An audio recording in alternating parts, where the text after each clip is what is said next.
Hey everyone. So today is our last lesson on general form.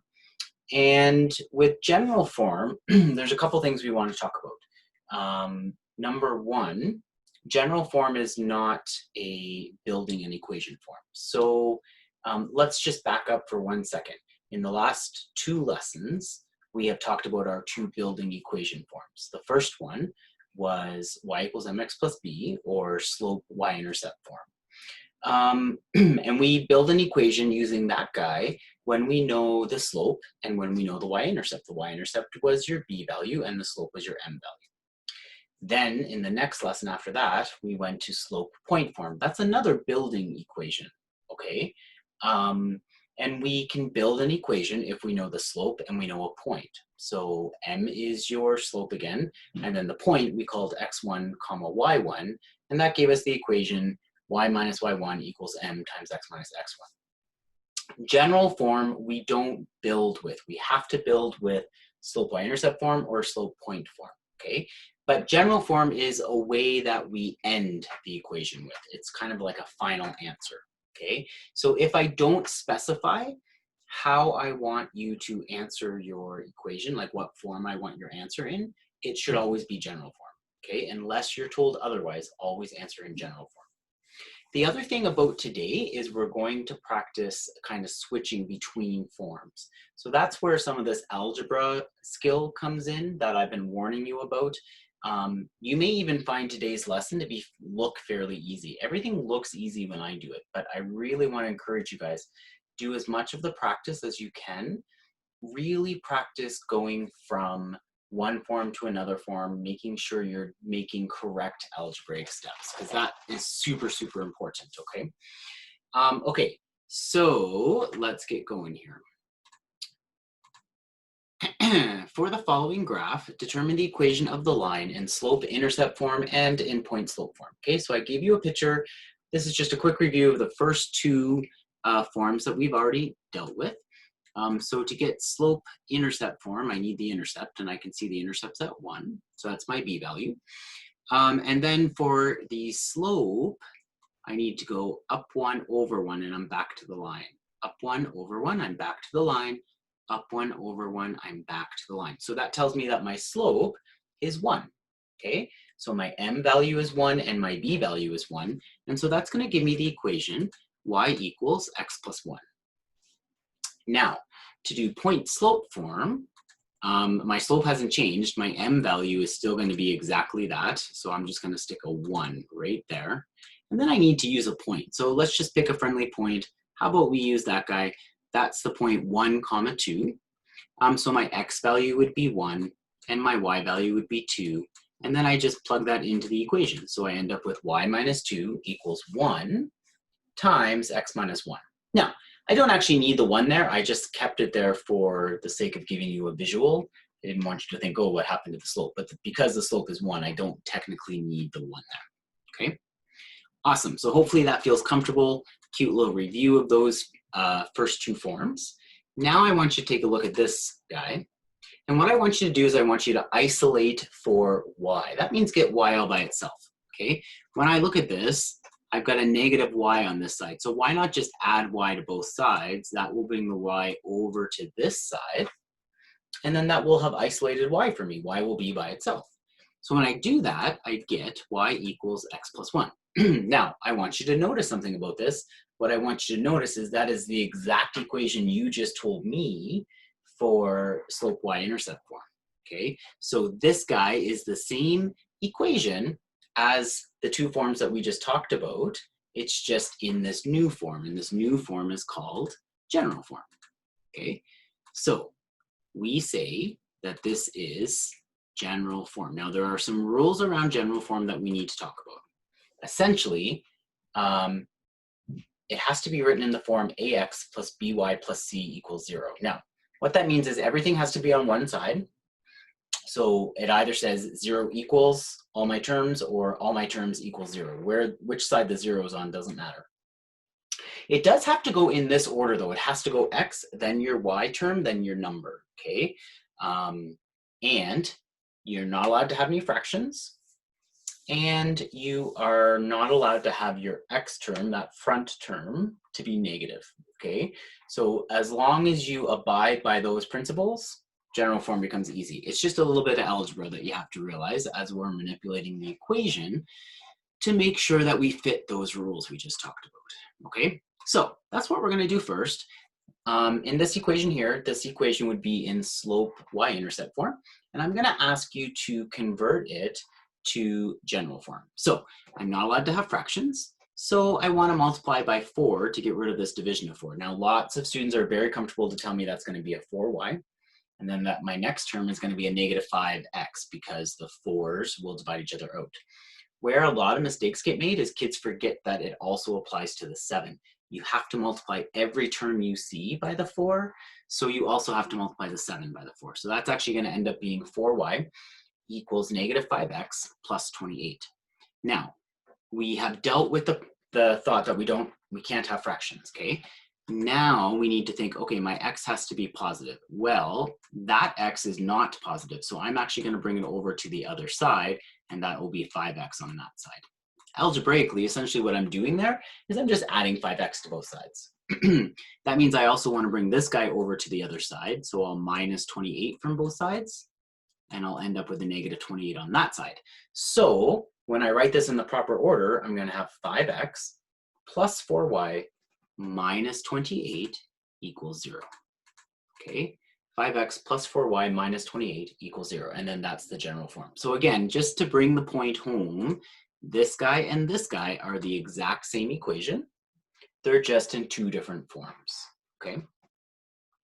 Good. Now, let's try a slope point form guy, and we'll convert him to general form, okay? So again, we don't want fractions. I did a similar conversation yesterday when we were going from point slope form to y equals mx plus b form, or slope y-intercept form. We don't want that fraction, so let's just multiply both sides by 3 to get rid of the division of 3. Okay, so what that ends up giving me is this double distribution that I have to think about. The 3 ends up on the other side being multiplied by the y minus 2, and then I'm left on the right-hand side with 2 multiplied by x plus 5. So I want to go and do the distribution. 3x minus 6 equals 2x plus 10. Now I need everything on one side, and my x has to be positive. Well, if I take a look at my x term right now, x is positive. So I don't want to touch these guys. Instead, I'm going to look at moving these guys over there. So my 3y will become a negative 3y, and my negative 6 will become a positive 6, okay? So that's going to give me 0 equals 2x minus 3y and plus 16 when I add those guys together, okay? So 0 equals 2x minus 3y and plus 16. Awesome. You having fun yet? That's good. Okay, graph the function whose equation is 3x plus 2y minus 12 equals 0.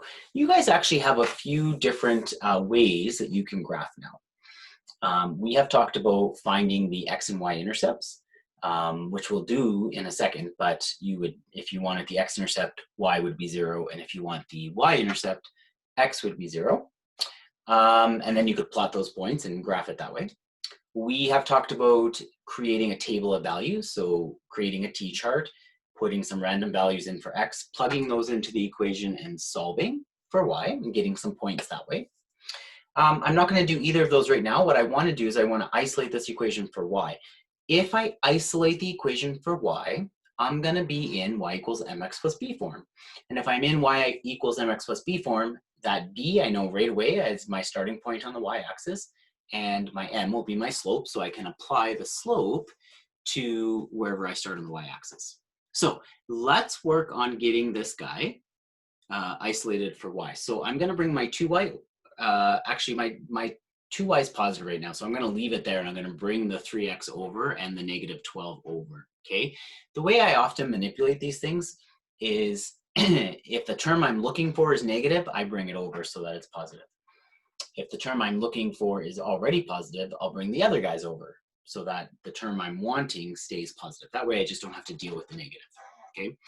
Doesn't really matter. It just, you may have to do it in 2 steps instead of 1 step or something like that. But don't stress too much about that.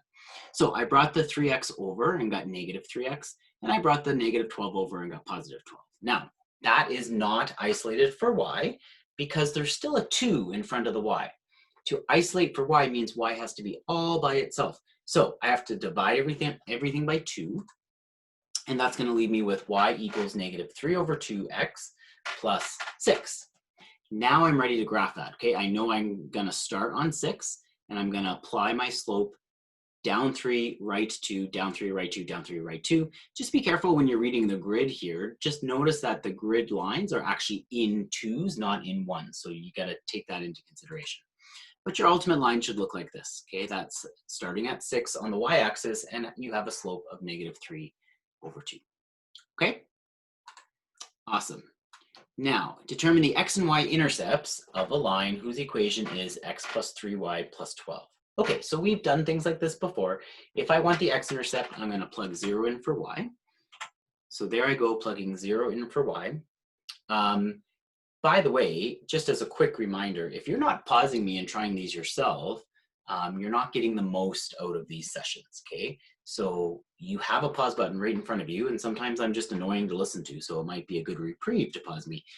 Make sure you're pausing in these questions, trying them yourself, and then checking your answers with mine, okay? So important. So here I've gone and plugged in 0 for my y.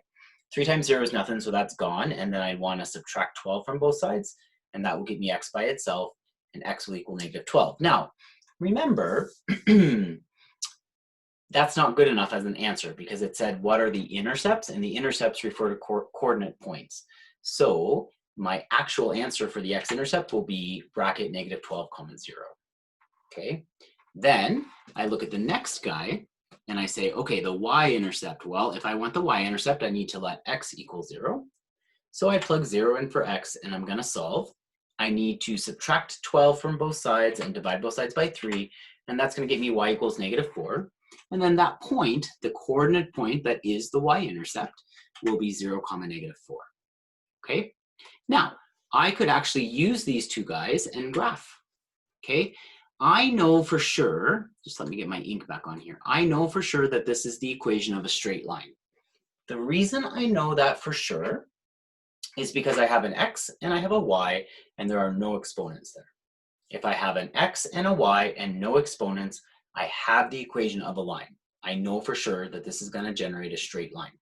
Why am I saying that? Because if I know for sure it's a line, I only need those 2 points. Any 2 points will get me the direction of the line, and then I can connect those 2 points together. So now that I have those 2 intercepts, I have enough information to graph the line using the intercepts. If I didn't know it was the equation of a line, 2 points don't tell me that it's a line. That's kind of why I'm making this point, okay? Point, get it? Anyway, sorry. So if I just had 2 points, but I didn't know that this was a line, it could be a line, or it could be something that's shaped like that, right? I have no idea. But if I have the equation, and the equation is x and y with no exponents, then I know for sure I have a line, okay? Now, draw my line in, and then it asks for 2 more points that might be on the line. So I'm going to read through this line and try and find 2 points that aren't those 2 points, okay? It looks like negative 6 comma negative 1, or sorry, negative 2 would be a good one. And looks like 6 comma negative 6 would be a friendly one. So those are the 2 points that I chose. Okay, good. All right, determine the slope of the line 3x minus 2y minus 10 or 16 equals 0. Now, please, please, please don't be that kid. That kid that says, oh, the slope is 3 because it's the number in front of x. That's not true when it's in general form. Okay, you're misinterpreting the forms if you say that. Remember that there is no m in the general form. It's ax plus by plus c equals 0. There's no m mentioned there, okay? In order to get the slope from the equation, I want you to isolate for y. I want you to get back into y equals mx plus b form, okay? So if I want, now I know that this is an equation I've already used in this lesson, but we're just gonna start from scratch again. Just again to have this conversation as to how do I isolate for y. So my negative 2, oh, I don't know why that happened, sorry guys. My negative 2y, I'm going to bring over to the other side, so it becomes 2y.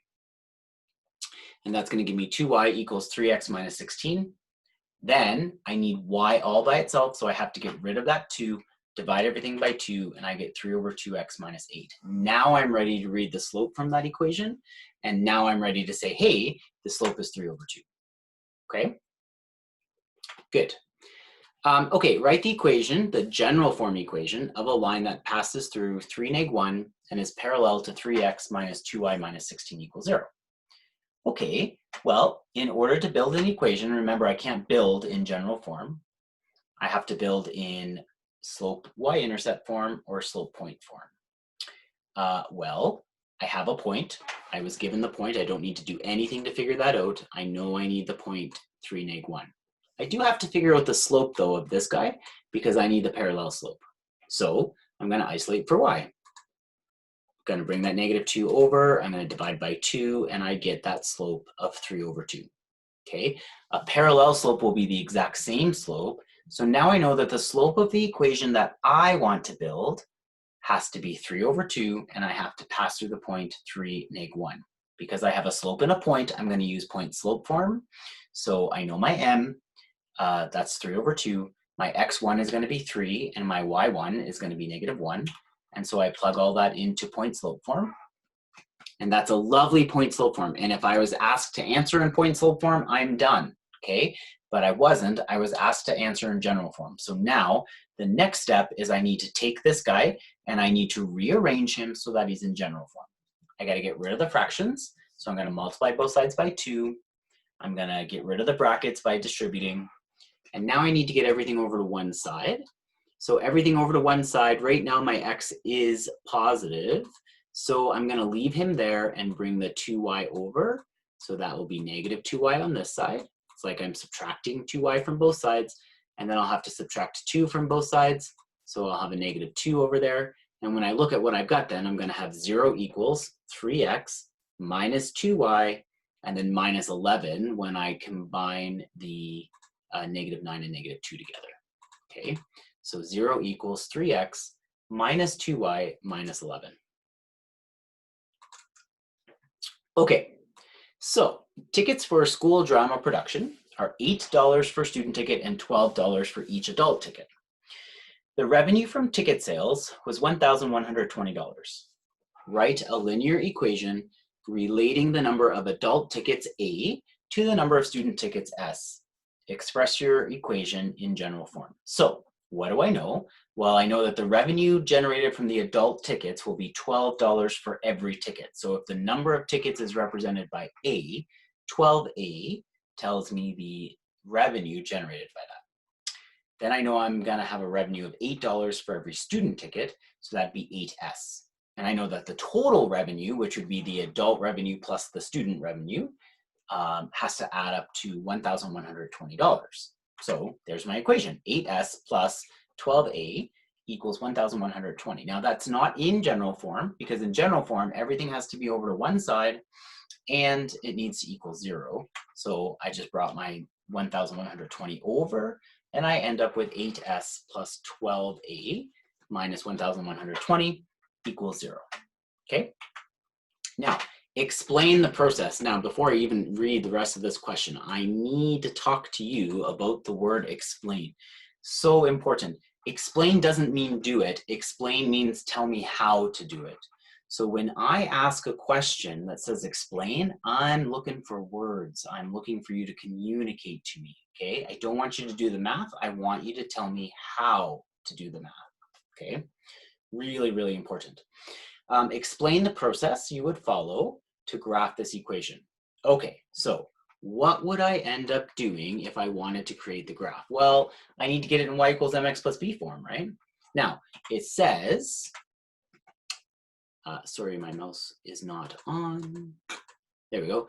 So it says we're going to let a equal y and s equal x. Now, the reason I chose those letters is because we wanted to relate the adult tickets to the student tickets. So I need an equation that says a equals. Okay. So then I'm going to rearrange and isolate for a. So I would bring that 1,120 back over to the other side, and then I would divide by the coefficient on a, and that's going to leave me with negative 2 over 3s plus 280 over 3. Now I would be ready to graph it because I know this is y equals mx plus b form. I know my y-intercept would be 280 over 3, and I know my slope would be negative 2 over 3. Okay? Okay, so let me clear that for you, sorry. Suppose 50 student tickets were sold. How many adult tickets are sold? Well, I have an equation. 50 would be my S value, so I'm going to substitute 50 in for S and solve for A. So 8 times 50 is 400. I'll subtract 400 from both sides and divide by 12, and I get 60. So if I have generated a revenue of $1,120, and there was 50 student tickets sold, there had to have been 60 adult tickets sold. Okay, good. Okay, so just as we wrap up, I know I've said these things already, but I just want to reiterate them. To build an equation, you can never start in general form. You have to start using slope y-intercept form, which is the pink guy there, y equals mx plus b. You would start there if you know the slope and you know the y-intercept. Or you would use the orange guy, which is slope point form, y minus y1 equals m times x minus x1. You'd use that guy if you know the slope and a point, and that point is not the y-intercept, okay? You could also be asked to answer in any form, but if you are not told to, I want you always answering in general form, okay? And I want you super comfortable converting between the following. So I want you comfortable going from, if you look at that red line, slope y-intercept form to general form, and that goes in both directions. I would also expect that you're comfortable to go from general form back to slope y-intercept form because that's isolating y, okay? I would want you comfortable going from point slope form to general form, and I would want you comfortable going from point slope form to y equals mx plus b form, okay? So take a lot of time in your practice to watch your algebra skills here and make sure you're super comfortable with that, okay? Okay, so that's where I'm done and you begin. You've got some stuff to practice. Please connect with me if you're having any struggles. If you want to talk about the algebraic steps again, or you're just something is a disconnect and you're not sure what's going on, please connect with me. That's what I'm here for, okay? In the meantime, we will catch each other here again when we start the next unit. So have fun practicing, and we will talk to you very, very soon, okay? Take care, guys.